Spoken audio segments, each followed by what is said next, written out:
Hey guys, my guest tonight, George Mitrovic, is going to be talking about the mystery of Sasquatch. Be right back.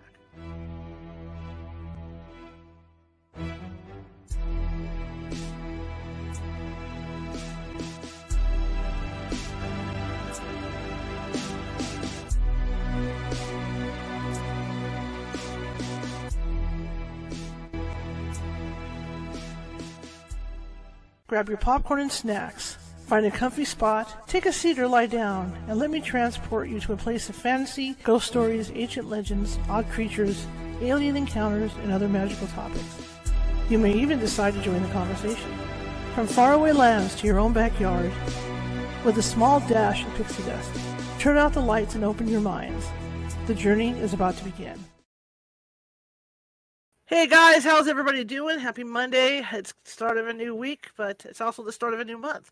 So we should all have fresh ideas and things. As like they say, the sun rises every day, and so it makes for a fresh start every day. My name is Charlotte. I'm going to be your host for the next hour. I'm also the owner of the California Haunts Paranormal Investigation Team based out of Sacramento, California. We are 45 strong up and down the state, which means if you think you have a paranormal need, we can get to you. It might take us a couple days. California is a huge state, but we will get to you. And in the case that we can't get to you, we do have mediums on staff that can phone you and talk to you about what may or may not be going on. And if they think it is paranormal, they can usually settle it down until we get out there to work our magic. All right. Now you can find us everywhere. Just Google us, Facebook especially. Look up California Haunts Radio or California Haunts Paranormal Investigation Team, and we'll pop right on up. Speaking of Facebook, for those of you that are watching from Facebook tonight, and I know a lot of you are, please feel free to follow us if you haven't done so already, because we're always looking for followers. And the other thing is, while you're watching, you have people in the house with you maybe that might be interested in the show. You like what you hear, bring them in, share us around. Like I said, we're trying to get a bigger following. I appreciate it. Plus, if you like what you hear and see tonight, please feel free to give us a thumbs up, a heart, a happy face, and comment in the chat room. Because what happens is that puts us higher in what they call the FYP at Facebook, and Facebook computers then distribute us out farther and farther. So that would be a big help to me and the show. Also, same thing for YouTube. If you haven't subscribed already at YouTube, there's 900 videos sitting at YouTube, all of this show. All different topics. I'm a journalist, photojournalist, and I like to vary things, And if you look, I got some of these things are in files, so you just have to go to that file. If you're a big fan of medium Nancy Matt, she's got her own file. If you're a fan of cryptids, like the topic we've got going on tonight, there's a file for that. Also, subscriptions. Doesn't cost anything. We're trying to hit that big 1,000 mark. Working at it.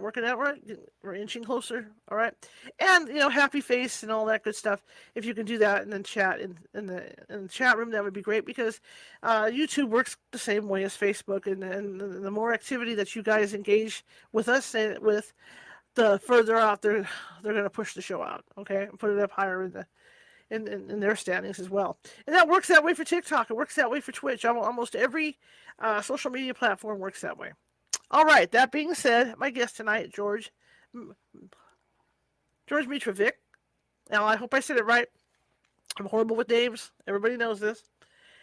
He's talking about something that's clear and dear to my heart. For about 8 years, my family and I had a home up in what they call Montague, California, way up in Northern Cal. And we were about 35 minutes from Happy Camp. And you guys that are into Sasquatch know what Happy Camp is. Happy Camp is one of the epicenters up near Bluff Creek and all those areas that you read about in these books on Sasquatch. And I used to love to go to the cafe because all the Sasquatch investigators would come back into town around 6 p.m. sometimes. Sometimes they'd stay out, on their search, but other times they'd come in for dinner. And so I used to like to sit at the restaurant, the local cafe, and listen to their stories about Sasquatch. I've seen the plaster casts. I've seen a few kind of hair things, that they've shown me. But I used to find it so fascinating to sit there and listen to these guys. And I always wanted to ask one to take me out with them, but never got the chance to do that. My mom and dad ended up growing old, and so we couldn't get up there as much as we liked towards the end. So that kind of veered off. So I'm really excited to talk with this gentleman about Sasquatch. He not only covers stuff about Sasquatch, he has other books about different topics as well, like wormholes and things like that. So he's a really fascinating guy to talk to. He lives in Australia, so we are beaming in tonight over to Australia. So let's do this, and I'll let him introduce himself to you. Good evening. Hello, how are you? Good, how are you? I'm meeting you quite well, thank you. Tell me about you, sir. Me, I'm just an old person who writes books. I've got about 128, I think. I don't count Mm-hmm. them that often, that I've written and edited and put on and put out there for people to purchase, all through Amazon, Mm-hmm. in all forms, ebooks, hardbacks, paperbacks, you name it. And I got a few books in my library here where I work. By the way, there's 4 walls surrounding me, 9 foot tall. Wow. I'm rather old-fashioned. I like to have bibliographies in every single one of my books, so that you go straight to the bibliography if you're doubting it, and go buy the book and read it. There you go. All You have, right. people who've put their cojones, to use an old phrase, out there with previous publications, Awesome. and I just sit there and collate data. It's my hobby. I like That's. chronological data. You started a year, you ended a year, and you do an area. And you were Mhm. talking about Northern California and Southern California. I did a set of 6 or 8 Bigfoot books a few months ago, and they've all got maps in them. It's like Nice. interesting books. I published them with color maps, and they're pretty Hmm. dear with color maps. Then I published them as well with black and white maps, which are much cheaper for people who Absolutely. want to look at a map, because I find maps fascinating. And an interesting thing I discovered while I was doing it, there are more Bigfoot reports around Los Angeles than in the Norfolk, California. I had no idea. Yeah, neither did I. The further north you get, the more Bigfeet or Bigfoots or whatever you want to call them. I've had Hmm. arguments with researchers before on it. But no, it was around Los Angeles itself, which I found quite fascinating. Well, I know it's woodsy up there. I know there's areas where it snows. You And know. they're in the desert areas, the Mhm, rest of it. mhm, It's mhm. a complete circle around Los Angeles. I've never heard of that before. Let's talk about that a Yeah. little bit then. Let's start off that way. That sounds like a good topic to start with. I can't quite remember the areas they are in the complete circle around Los Angeles itself. They're pretty remote areas, Hmm. Hmm. but Hmm. there are so many reports of 7 to 8 foot tall big feet wandering around and throwing rocks at people and chasing people. And I wish my brain worked better and I could actually remember the places they were at. Well, Unfortunately, that's okay. I mean, there's stories just like recently in the newspapers here about cougars. You know, there's mountain lions and cougar. Well, I guess the same, but there's cougars up in L.A. that end up in residential areas in the yes. real busy parts of the city. You know, it's interesting to read about that because that is just so there's just so many people there. It's hard to believe. Well, that's an interesting subject, because during COVID we all went home and Hmm. stayed at home, so the animals returned to the cities. And it's a phenomenon that's all through Europe. It's happened in Australia. It's happened in Asia, where all these wild animals thought, oh, there's no one wandering around out here. We'll come in and see what we can get and find comfortable places to live. So the cities now are far more wild than they used to be, which is great. I Hmm. think it's Hmm. interesting that cougars are closer to the cities. Not sure about bears, but they seem to be doing that on the east coast. Hmm. Hmm. Well, But I find it interesting here where I live because I'm in a totally residential area. We're probably about 12 blocks from the river, and yes, we've got coyotes walking up and down our streets at night. So, yeah, keep your dogs and cats inside, yep, and yep, maybe small children. Yeah. They yep. say put wolf urine on yourself and around you, that'll keep them away, but I'm not sure about essence of wolf urine. It's not up there with Chanel number 5. It's not. Well, it's kind of like wild cat. You're in jail. You don't want that down your door either. Yuck, nasty Yeah, stuff. So yeah. what I've had a. Go ahead. Go ahead. Okay, no, you go ahead. You're the interviewer. Well, no, you were going to say something, so you go ahead. I interrupted you. That's my fault. Yeah, I get into arguments with different cryptid researchers and different cryptid groups because I'm not renowned for a wild imagination as far as sightings go. Mm-hmm. I like things to be relatively understandable and relatively, say, explainable. Mm-hmm. Like, it's funny, I was being interviewed by a top interviewer, 8 years ago now. 8 years ago now, which is a long time in Facebook land. And I said, there's something funny I've never heard of before or written in any of the books published on Bigfoot, and I own them. I make sure I own the copies I basically can confirm information from. I like to see it in my hands. I like to see the book. That's why I've got so many books and such a big library. And I thought there's something, I'm not sure if it's the bashfulness of the North Americans or people in the United States as a whole or not. But most of the sightings I find, or a large majority of them, of people finding Bigfoot, have a common theme that's never mentioned. And he said, "What do you mean a common theme that's never mentioned?" I said, "Well, I look for themes. I like patterns. I look for themes." I'll give you an example. One Okay. night, Randy and Andy were out driving. They might have had a few beers. They might not have had a few beers. They're driving in the woods or the deep forest, whichever you want to call it. It's time to get out and, as you Americans say, relieve oneself, which they proceed to do. And, lots of reports mentioning it. The next second, somebody big, hairy, 7 or 8 foot tall, flaming red eyes is throwing sticks and rocks at them, carrying on, yelling, basically indicating to them that they must leave now, which I've never known a person or a witness to stay behind to argue with them. Mm-hmm. They generally leave bloody fast afterwards. And I said, how come no one's ever written about this? They mention the reports, they don't mention the themes. Oh, Mm-hmm. well, not really. I said, look, this is anthropology 101. Mm-hmm. This is standard ape-like simian behavior. You're marking their territory and they're not happy. Mm-hmm. If your game tried at the zoo, but you might get arrested beforehand. And people said, no, they come from interdimensions and they come from elsewhere. I said, well, why would they come from elsewhere? In a lot of cases, I'm not doubting the Wendigo stories or mythology. I'm not doubting that in some cases.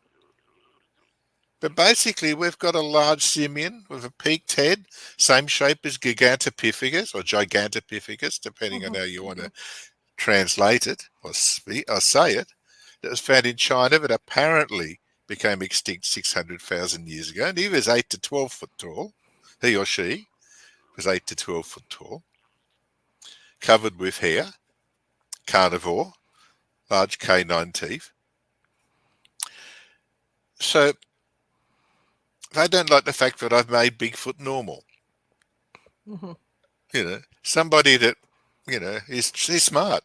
Sorry about the pronoun. I'm used to using it. They are used to being in the forest. They're used to not being near us because they basically don't get on well with us, because most of the sightings you get reported are of hunters. The stupid thing is, though, and I've always found this fascinating as well, is all of these hunters who state that I've been squirrel shooting since I was 4 years old. I can shoot a raccoon off a tree at 300 yards. Why can't they hit a Bigfoot at 50 feet or 30 feet? Right. Some cases 10 feet. Either they're joshing a bit or they're very, very bad shots. Mm-hmm. Mm-hmm. Could be both. That's true. Bigfoot Yeah, but can't. there's the story. There's the story of those guys that were, I don't know if they were trackers or miners. That was like years and years ago. The guy that actually shot at one, and the Bigfoot decided to attack the cabin. Yeah, that's That was an ape. a Cape Junction and all that. Yeah, that's Ape Valley. I can't remember. I Yes. think that's more Washington State or Oregon rather than Northern California. There's a Yeah. lot of reports of them. bulldozers being turned Right. over, trucks being turned over, 44-gallon drums being thrown incredible distances, people huddling in their cabins in the early days because these creatures are on the roof and they're, to use a colloquial term, remarkably pissed off. As I said, Yeah. a colloquial term, but it describes their mood. Hmm. And you're lucky I'm not using my normal turn of phrase because we Australians are far more liberal with our language, if you know what I mean. It's all good. But Yeah, I have friends. I'll keep it I have friends. coy.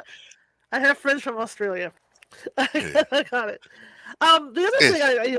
I want to add into this is that one of the more stories that I find terrifying, because my sister lives up on the North Coast, and from time to time I'll go driving up there at night, after work to go drive on this road in the middle of the woods, and the minute you turn your headlights on, you can't see anything.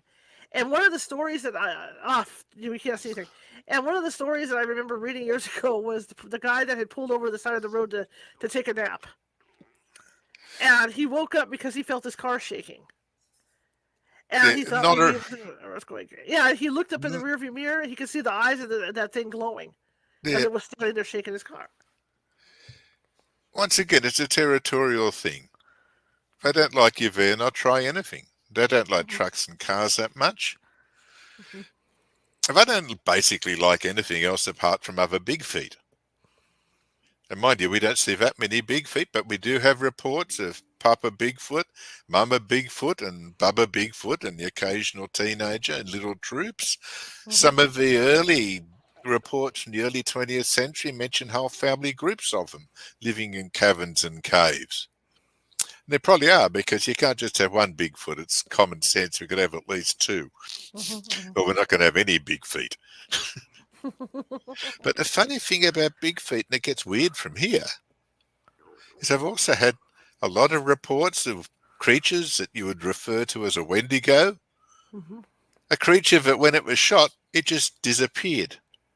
There's no blood and guts flying all over the place or wounded anthropoid runt charging into the forest. Mm-hmm. Some cases, like Point Isabel in Ohio, several times they were shot and they exploded. But exploded into nothing. And I think, okay, let's add these to it because it's a big multiverse. Anything's possible. And then I found another lot that stirred a possum in the pot a bit more. The 1950s, October 1954. There were 5 sightings of UFO landing. Now, what's this to do with big feet? I'll tell you. UFO land. Here we are. UFO landed. Ramp comes down. We're expecting Orthron from Venus or a Grey or somebody, which we're used to reading about. Mm-hmm. They usually come to Earth, give us a great prophecy about the future, but oddly enough never occurs, and they're gone again. Right. These 5 cases, these little fellas are 4.5 foot tall, covered with hair, big raven-like eyes. They leave. Later, they go back, and it's off. Well, this is getting a bit weird. Let's just say it's a bit strange. Mm-hmm. Mm-hmm. And then we get to sightings of UFOs in 1968 in Pennsylvania, around Uniontown. You know, normal thing, there's a UFO, here it comes down, it lands, ramp out. This time, they're not 4.5 foot tall. They're 7 to 8 foot tall. They look like Chewbacca. But we're talking 7 years before Star Wars. Mm-hmm. So what creates those? And since then, yes, there have been more, and in around Los Angeles as well. Mm-hmm. Of UFO-born big feet. You know, do we say that's just imagination?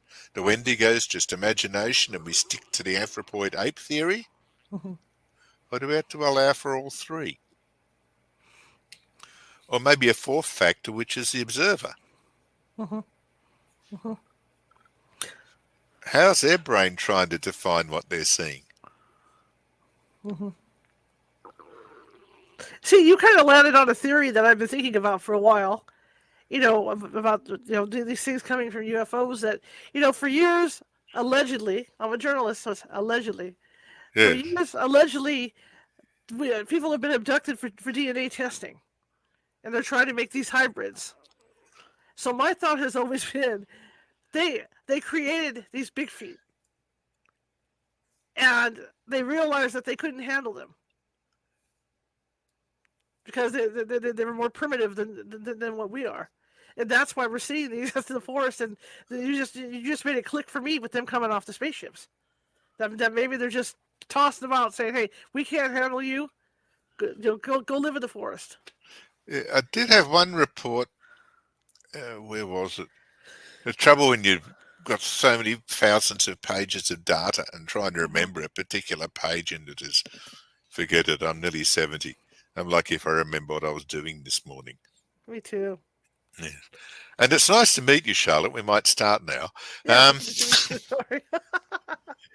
And that was a sighting, Los Angeles, mid-70s, 74, 75. UFO seen, doesn't land. So you miss out on the noise I normally make. Mm-hmm. It's hovering, next second something falls out of it. Following day, Bigfoot reports all over the area. See? Yeah, but if we go back to the early 20th century, 1909, in Wales, there's a UFO, an airship arriving. And the occupants were regarded as large man-like figures wearing huge fur coats. Big feet, or men in huge fur coats. Hmm. In the same period, another UFO lands, or airship in those days. Ramp comes down, and all these big dogs came out. And a while later, all the big dogs went back in again. Hmm. You know, are we a routine pit stop in the universe? Very interesting. I didn't know about Yeah. any of those reports. No, they're all in my books. Learned something new. I catalogue all of them in alphabetical order. Yeah. I did a set of books last year, along with a few others, because I like to interrupt big sets of books while writing other books, Mm-hmm. keep the brain happy. And that's 22 volumes, 7,000 pages of paranormal events from 1600 to 1999. Nice. And there are a lot of them in there. Plus, Bigfoots of the eastern United States, western United States, middle, northern, or state by state with maps. So you can really get in there. You can look at the maps and say, gee, that's where I live, and look what the hell has happened around my house. What got you interested in this? Oh, I think I was just strange when I was little. I got interested in archaeology when Abyssimbel was about to get drowned by the High Aswan Dam, and that was 1964-65. And my big sister remembered me weeping away at the piano whilst donging on it. A strange thing for a kid that age to get concerned with. And then by the time I was 8, I'd already read the Allende letters by Morris K. Jessup about the Philadelphia experiment, plus numerous other books by other researchers, which I managed to get hold of. And it wasn't easy in the pre-internet age. Right. But I managed to get, I knew a couple of bookshops in Sydney, which I was in the country event, so it's only 300 miles away. It's an 8-hour train trip, and go shopping for books, because that's all I was ever interested in. And then one day, and maybe it was a process of days, when I was in my early to mid-teens, I was thinking to myself, this is all very weird. And yes, you could say this is all very weird. Because I find there's Blessed Virgin Mary's being seen in trees and caves in this locality. But okay, that's interesting. I don't know why they're always in trees or caves, but that's just the way of Blessed Virgin Mary's. Mm-hmm. And then a little later, from another book, hunters are seeing Bigfoot-like creatures, and it's not far from the first one. I thought, oh yeah, okay, why not? It's a big world. Then other books on UFOs. Nearby, UFO arrives, lands, ramp comes down, Orphon from Venus comes out, or others, or the Greys, or whoever you want it. Hang on. This is weird. Why this spot? This geographical area at this time. Mhm. Then I found that it looked like these areas were repetitive at times, but repetitive with changing phenomena. One time you might find it's all big feet. Mhm. A few years later, it's all Virgin Marys in the one tree. Or it's UFOs, or it's some other monster or a lake monster, and it kept arousing my interest. So I started writing down every single sighting I read about in this rack full of spaces, 24 of them, A to Z. And I started putting by place name all the articles, and as I read more, I did more, and I found they were starting to get more complicated on the same spot. So how much was the observer involved Mhm. in all of this? Mhm. But I eventually found, and by 1992, I had thousands of pages of these notes. And I brought up a postulate that this is repetitive, but I couldn't prove it. And Mhm. I thought to myself, I contacted a major TV net program in Australia who didn't want to film anything about it, but sent me off to a leading physicist to test my theory. So I said, let's see if all this data has a pattern, because I listed it from 1800 to 1977, or hasn't.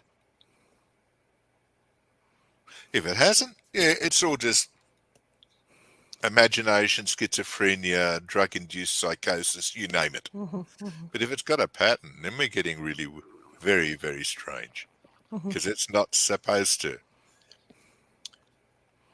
Mhm. I put the data in his computer. You can imagine the computers in 1992. I think my Absolutely. phone's 100 times smarter, but this was the best we had at the time. Right.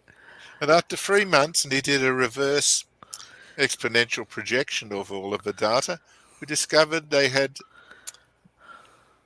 wavelengths at different times that were similar to the wavelengths of the major planets.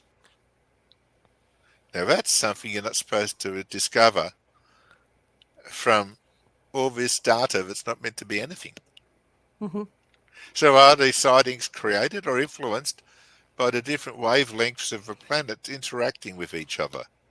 Because remember, each planet is just a big magneto whirring around and Mhm. creating an electronic field, and they all interact with each other. Mhm. That's as far as we got with it, apart from the fact that we found out that the longest wavelength from the data was 515 astronomical units. Mhm. An astronomical unit is the distance of the Earth to the Sun. And I published that in 2012. We came up with that in 1993. And only a few months ago, a Japanese team of astronomers came up with, there's a new planet, and it's 515 astronomical units from the Earth in the Oort cloud. Well, that's good. Just little things you find. Mhm. So what are these sightings of different things? My opinion, most of the big feet are still just garden variety big feet. Mhm. There have been reports, they're rare. There was one in Canada in 1948, if I remember rightly, shot and killed and buried because they were terrified of being discovered, thinking they might get a murder charge for killing a humanoid. Mhm. One in the Grand Tetons in Wyoming, I think, 1968. Same thing. Shot, killed, buried. But compared to the mass shootings of Bigfoot, very Mhm. few. And it's worldwide. Mhm. You know, Bigfoot has been reported from every continent on Earth apart from Antarctica. True. Mainly because I don't know what it'd eat down there. They don't eat snow. Mhm. Where do you think is the? I'm not just talking California because there's a lot of stuff NorCal, Washington, Oregon, L.A. But where do you think is the most busiest area for Bigfoot? Oh, put my money firmly on. Though we're getting more and more sightings from the East Coast, very Okay. few from the middle where there aren't many forests. Mhm. I find areas that don't have many forests don't have many big feet. You've got to have Washington and Oregon and southern British Columbia. Mhm. You know, Mhm. the more remote areas, more less built out areas. Lots of Absolutely. big feet there, but don't discount California Right. Right. because once you hit the Mexican border, there are very few. Okay. Interesting. Is it? It's fascinating to me. Oh, it's fascinating. The maps are good because they show the geographical distribution. Mhm. Somebody Mhm. that wrote to me a while ago and said, but that's the same as the population densities of the United States. I said, it might be. And when you describe, getting involved with this stuff, it reminds me of me when I was 8 years old. We always took our little family trips up north. We're on Mount Rainier doing the little, drive around Mount Rainier. We get to the gift shop, and my first Bigfoot book I ever found was a Bigfoot case book. It was in, I still have it. It had a green cover on it, and I read every story in there and memorized them. And I would go around to my family, and that's what I did on the holidays. Was I would sit there and talk about Bigfoot because And I they'd knew be all the saying, stories. go Yeah, away, yeah, go away, yeah. go They would away. laugh at me because I knew everything by heart. Yeah. It fascinated me even at that age. But you know what? This whole research thing, like with you going through books like you do, it's a rabbit hole. Because once you start, and I can see, how you say, you'll be writing 2 or 3 books at once because once you start, this will lead to this, this will lead to this, this will lead to this. Oh, it all So leads to each other. yeah, yeah. So you're constantly like, okay, this is UFO, this is this, this. So I understand you talking about your research that way. Yeah, it's the only way to do it. You've got to Mhm. let the total of the research create the Mhm. result instead Mhm. of being an author who creates the research to confirm the result. I Mhm. don't have a mind that runs into one single fathom. I don't want Mhm. to be known by nobody in particular researching a Marian Island fishhook. Mhm. The only person on earth who's interested is the other researcher studying a different fishhook on the same side of the island. Right. Right. You know, Right. that's how modern colleges and universities work. You Mhm. know, reinforce my theory, you'll get a job, and you keep writing papers to Mhm. reinforce mine, and the people you teach will have to reinforce yours, or they're out as well. Mhm. Hey, I've never been offered a job anywhere to do with research, and yet I've published tens of thousands of pages of data. Absolutely. When you look at these cases, and there's the one case of the girl that was in her driveway, and I don't remember if that was a boggy creature thing or it was a Sasquatch. Yeah, well, the same thing, named something different. But where it had reached through the window and then pushed her head like into the steering wheel. How many, I know you've got tons of research, but how frequent is cases where people get hurt? Rare, Okay.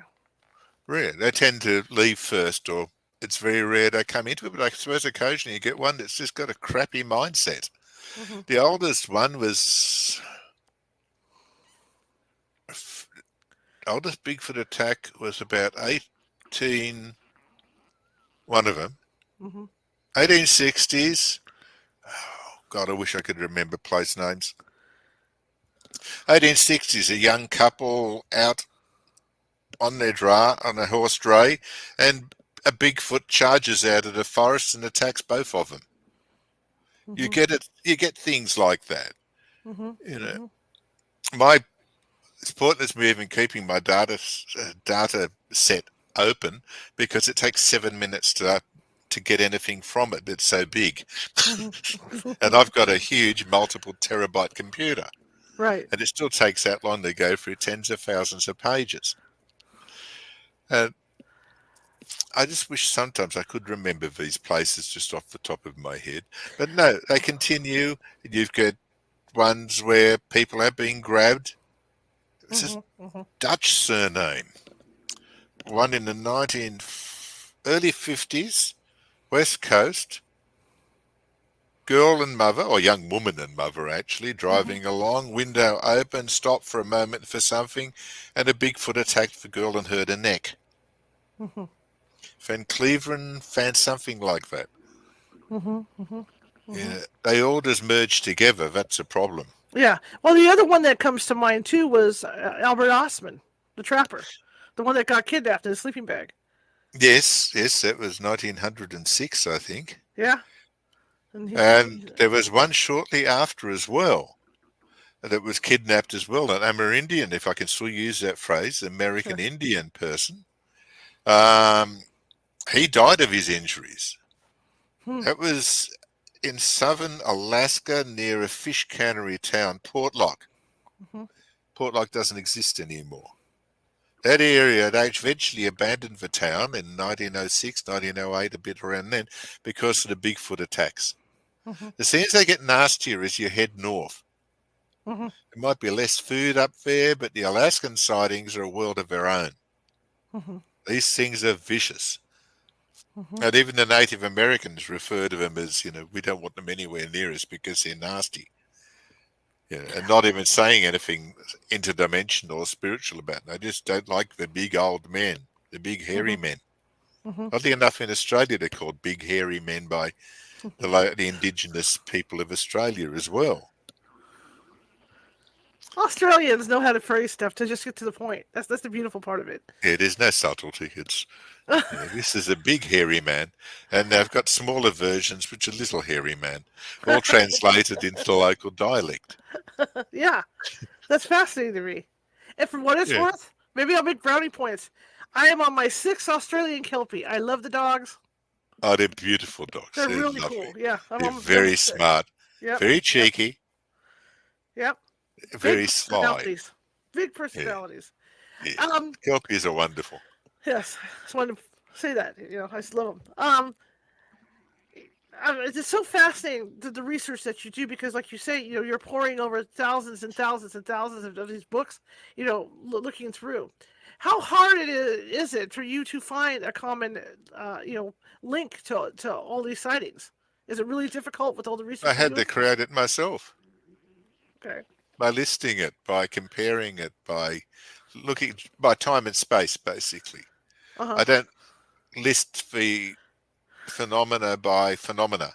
That's Uh of huh. no interest to me. Or I shouldn't really say that. I write about them. Mhm. What I'm interested in where and when they occurred, because they're the two constants. Mhm. The rest is a variable. Mhm. And the funny thing is those variables keep changing over time, but the constants don't. That's why they're constants. That's why you get areas like Boggy Creek coming up Right. with strange reports, mainly of big, hairy, big feet. But I've got some dating back to the late 40s now, when everyone else thought it started in, 1956, 57. Mhm. I've got Mothman going back 30 years, before 66, 68. Mhm. I know he's not a Bigfoot. I got really confused working at, oh, you're talking about, you try and work out which monster goes in which category. Boy, yeah. You go to not Mothman, you go to the Jersey Devil. Mhm. Holy Mother of God. 18th century, we basically got large dog-like thing, head like an Alsatian, Mhm. not quite like a Kelpie, wings, screeches at night, eats small animals and maybe children, terrorizes berry pickers at Leeds Point and areas like that in the more remote areas of New Jersey. Mhm. By the late 19th century, actually, 1909, January 1909, takes a while to warm this up, It's okay. and this is midday here. Late 1909, you've got Bigfoot on the roof, wings, attacking people, running down the street. One case gets shot, blows up. Then more sightings. But Bigfoot's changed. Bigfoot is 7 foot tall and hairy with blazing eyes. I said, hang on, what's he Mhm. doing here? Mhm. Is he on the other one's turf? And then it go back to the normal Jersey Devil, and it's continued till the present day. Mhm. You go to the Pine Barrens, which is a remote area of New Jersey, and which description is which? Mhm. Maybe it is hairy hominids, as they call them, and the Jersey Devil, because the problem with the Jersey Devil is the Jersey Devil's not unique. Mhm. Gargoyles are around. They're still flying in the sky, occasionally landing. Hmm. We live in an incredible multiverse where anything is possible. Well, when you look at all the rural areas, even like I see in the beginning of how big even California is, I mean, there's places out there, when you get up north where things could hide for centuries and you wouldn't even know they're there. Yeah. There are places in Australia where things could hide for centuries and Hmm. no one would know they were there. They're still discovering things. We always will. Hmm. Hmm. Hmm. They were Well. discovered a few years ago of varieties of deer in the middle of Vietnam that they thought were extinct. Hmm. No, they're quite happily wandering around the place. My favourite story of discovery of lost animals was years ago. I think it was in the 40s, early 50s. You got people in anthropologists in Paraguay, and they found remains of this strange creature that's about the size of a large hog, a good-sized hog, a big hog, and they could only find skeletal remains of it. And they've gone to Patagonia, and they're on the Pampas, which are the vast plains of Patagonia, and they asked some of the first time ever they asked for local native people if they'd seen anything that looked like that, like Hmm. this. They'd made drawings of it, how it would look. The native people looked and said, "What are you talking about?" And they said, "Well, have you seen this?" And the native people said, "Look behind you." And there was a herd of about 2,000 capybaras wandering along, because that's what they had the remains of. Always ask the witnesses, the people in the area. Hmm. Don't leave it to the scientists who've never seen one or met one Hmm. and have no idea that they're as common as hen's teeth. Right. Have you ever had the desire to go out and look for Yeah, yourself? Yeah. but I haven't. I'm too busy with research.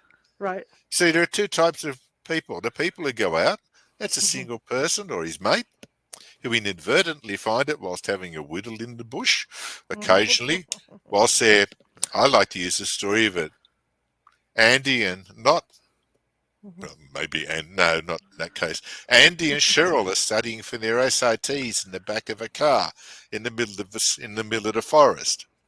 And if you find that story believable, you'll believe anything. When Bigfoot shows up again, this time not looking and not screaming and jumping and yelling, but just looking through the window at what they're studying the SATs for in the back seat. Right. Anthropoid ape behavior. Go to the zoo, watch them. They'll be watching their mates, Hmm. Hmm. especially while they're doing what we euphemistically call a wild thing. If they're bonobos, they'll just join in. They're not as patriarchal as the chimps. Hmm. Hmm. So, I was just, all I was just thinking too is that I have a guest coming on in March who says that Bigfoot, I guess they were living in the woods, and then Bigfoot was like living in their backyard, where they would have these visits. And from what I understand, the son got into an altercation with one, and I don't know if he was physically hurt, but it turns out that the reason why this altercation happened is because they had the Bigfoot had an infant, and they were defending the infant. I've read of that happening. I've also read of old happenings. I like old reports. One of my Hmm. favourites is from Tennessee in 1952, Hmm. where an older lady now. She describes herself as an older lady of Amerindian descent. They lived in the backwoods, Hmm. right in the backwoods. The parents couldn't read or write, but they knew things like how to mend wounds with spider webs, and they knew the creatures in the forest, and no amenities, no electricity, no education, no nothing. And they had a visitor most nights that would come to the back door of their cabin for food scraps from after dinner. And she'd say, though we were poor, we didn't have much, we still had potato peelings for him. Hmm. And we called him Whistling Paddy because he whistled. And I've found that result as well in a lot of Bigfoot sightings of whistling big feet and people feeding big feet. And this is so good, this report, because, she's saying, Mima said, don't go out there at night. Though we know him, we don't know if we can trust him. And, that is so, it's not made up. Mm-hmm. This is somebody talking from their own experience and their own history. Mm-hmm. It's my favorite. It is my favorite Bigfoot story of Absolutely. all time. It And there just, are a lot of reports of people leaving food out for these things. yeah, and coming along and eating it. Yeah, and I don't. That's something I never got with people. I mean, my family, when we lived up in Montague, there were a lot of wild birds like pheasants and things like that. So Yeah, they would put out a big, cube of bird seed out there. I can see that, but when you're feeding when you're feeding food to these Chewbacca looking things or bears, I mean, I don't know. I'd be really uncomfortable doing it. yeah. I think it's how you get used to them, like Hmm. anything. But it's, as I said, out of hundreds of thousands of sightings, Right. and I've gone through hundreds of thousands of sightings, and I use tens of thousands of them that have more credibility to them.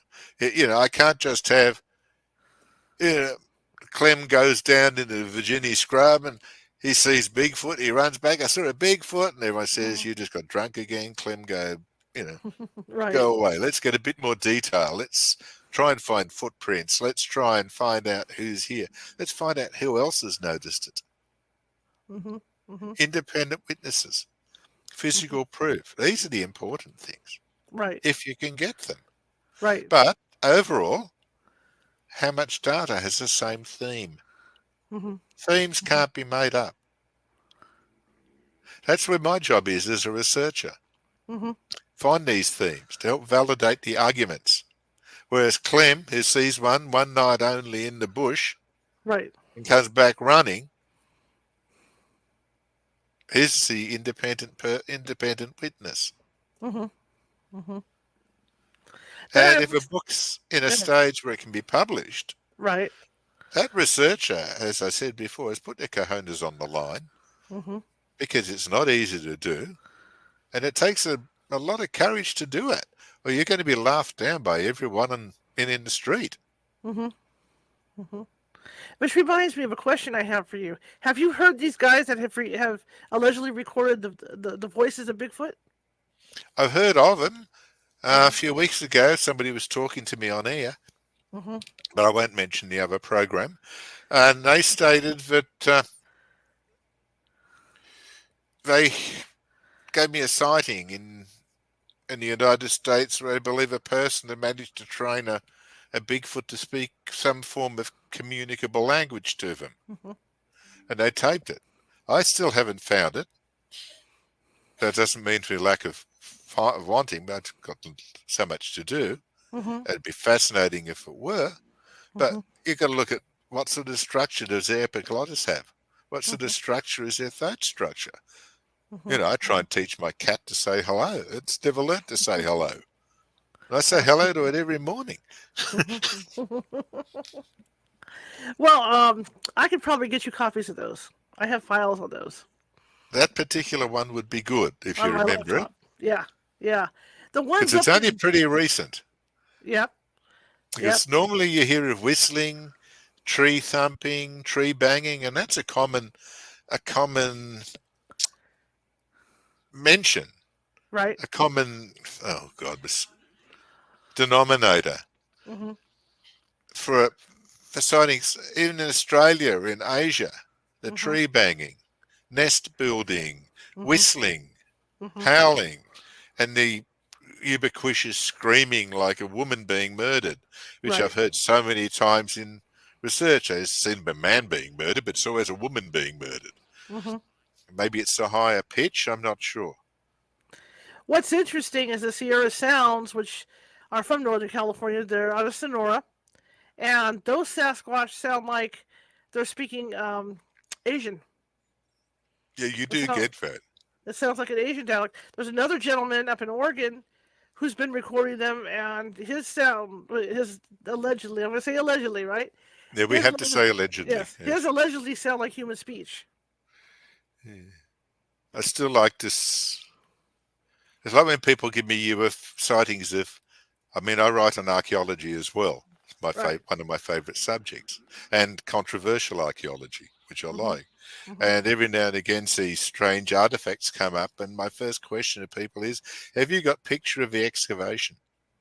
Right. Exactly. Have you got film of the excavation? Do you want to prove it came out of a hole, but not out of, a Mexican pottery kiln in Mhm. Mhm. Zapata or somewhere, which some of Mhm. them look like and some of them are? Mhm. We have to be so fussy with our data. Mhm. Well, as a paranormal investigator, we do the same thing. If somebody sends me a photo of, oh, it's an apparition, Hmm. and it's sad to say, but did you take 3 photos of this? Because we always take 3 photos, in Hmm. sequence, to see if there's a sequence or what it is. But the other thing is that if we're not there and we can't see what they did, we can't we can't say if it is an apparition No, we because can't. we It's the don't same know. with Yeah, Bigfoot, yeah, in a because we way. don't know what these people did to get the photo or whatever. So, Hmm. yeah, it makes for an interesting relationship when you have people that turn stuff in like that.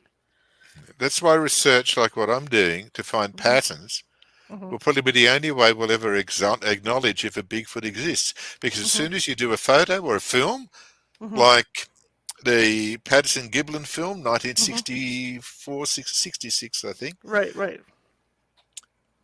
everyone says it's faked, it's faked, it's faked. I think Hmm. it's real. Hmm. I've got 3 diplomas in anatomy and physiology, and it seems to follow them. Hmm. I collect knowledge and data, Hmm. and I've got a pretty good working knowledge of how anthropoid mechanisms work when people are running and moving and carrying on. Hmm. And Hmm. you've got that and say fake photo, fake. Do it on TV, fake. Hmm. Hmm. You know, Yeah. dissect the thing on the president of the United States' desk in the Oval Office, fake, fake, Hmm. fake. Hmm. Hmm. You cannot have a visual proof of a thing, even if you mailed them bits in the Right. media. No, it can only be through looking at the patterns of their occurrence. Hmm. Hmm. Because that you can't fake. It takes too many people. If you try and get 8 people together, I remember at work, I only retired a few months ago, you try and organise a meeting of 8 people or a lunch, forget it. Hmm. It's Nightmare on Elm Street every time. You have to keep changing days. You have to keep changing places. I can't eat there. I don't like that. And then people come up for conspiracy theories and think, how do you stop 500,000 people from talking to everybody about it? You Hmm. can't. Hmm. That stuff spreads so fast, especially with social media. Mm, Like you say, you can't stop it. It just no, goes, and you got all these people running around with conspiracy theories. It's just hard to get around it. I agree with you. I agree with you on that.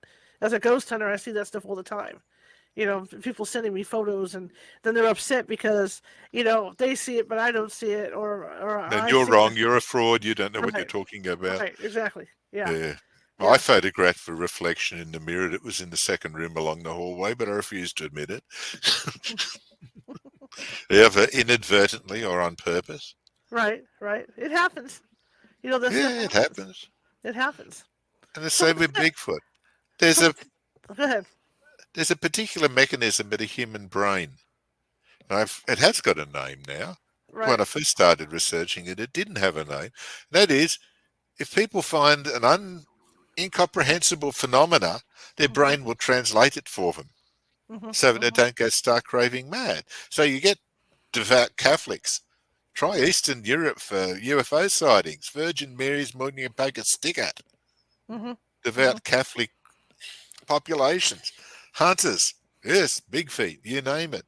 Fishermen. There's a lake monster. Others who are too Right. civilized or technocratic for that. It's Orphon from Venus. But you're right. I mean, it depends on the culture where people are at, because that's how they're going to see stuff. It's their cultural view. Yeah, it's a cultural view. Exactly. So what's next for you?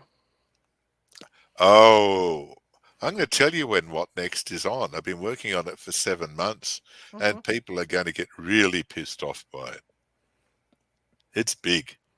It is huge, and it's driving me crazy doing it because some of the books I'm getting data from are that fat, and Wow. even I need, and I got an IQ of 205. I need specialist dictionaries to go through them. Mhm. Especially books on climatology, geology, you name it. wonderful things, boring as anything at times. Mm-hmm. It's like attending a 9 a.m. lecture at university. You just wish you were somewhere else Right. Right. as your head rapidly falls down in front of you. Right. Right. But it So. has to be done. Mhm. The patterns are too obvious. The patterns stand out. What I say about my books is one day when the internet's gone and carked it, to use an Australian phrase, carking it's a lovely phrase, my books will still be in thrift shops. Mhm. Mhm. People will still be picking them up and leafing through. And if I hadn't collated them, Mhm. a lot of his data would be lost. We can't afford to lose data. We can't afford to lose information. We can't Mhm. afford to lose patterns. It's all part of our educating ourselves about our planet, our solar system, our universe, our multiverse, Mhm. and things like Absolutely. that. It's a big vision. How can people find you? On Amazon. Okay. All my books are on Amazon. Oh, 128, I think, probably more. I can't Okay. remember. Amazon Is there counts them. There, is, is there a website to there find you? is, but it's not particularly good. There's a face. I keep forgetting to update. I'm too busy researching and writing books. Okay. And I've got my Facebook page, but it can be quite insulting, comedic, and derogatory. People enjoy it. Um, and you'll find an author page, which at least shows the books I do. Mhm. And my books are guidebooks Mhm. where you look in and okay, I could make these books 100 times larger with all the detail every author puts in them, glowing descriptions of the land around them, the travel through the area, the trees, the still little steeple in the middle of the valley as we passed by, and descriptions of cafes and lunches and things. Mhm. Wonderful. A lot of the books written like that might have 20 items of data in them. And I've got to trawl through them to try and find it. And I don't mind. They're enjoyable books at times. But my books are guidebooks. Like I've got books on strange and mysterious archaeology of the United States, where it shows you, it goes down to the counties you can find things in, mound builder things, which I hate that term. I call Mhm. them North American pyramid builders. They're not mound builders. They're built in the largest cities in North America, like Cahokia. Mhm. Mhm. They're not mounds. Cahokia, the main pyramid, is bigger than that of Cheops in Egypt. Wow. They say, oh, it's mud and adobe and dirt. I said, so is Corral Mhm. in Peru. So Mhm. you can call it a pyramid culture and you call North America mound builder cultures. But we'll go into other conspiracies over that maybe at another date. Absolutely. All Why right. these things are named so. Well, thank you for coming on. I really appreciate it, and I would love to have you on again. I love talking to you. Anytime. This was fun. Absolutely fun. Thank All you for right. inviting me. No problem. All right, sir. Happy reading. Yeah. You too. You have a great rest of your day. Thank you. Okay. Okay. Bye bye. Bye-bye. Okay. Hey guys, that was fantastic. I love talking about the Sasquatch and things like that. Um, tomorrow, I don't have a guest yet, but like I said, this is a pre-recorded thing, so somebody will be signing on for tomorrow. But I will see you at 6:30 p.m. Pacific. If you like the show, share it with 5 people. If you hated the show, share it with 5 of your enemies. We're equal opportunity here at California Haunts Radio. Just trying to get more shares. All right, guys, I'm out of here. See you tomorrow, 6:30 p.m. Pacific. Have a great one.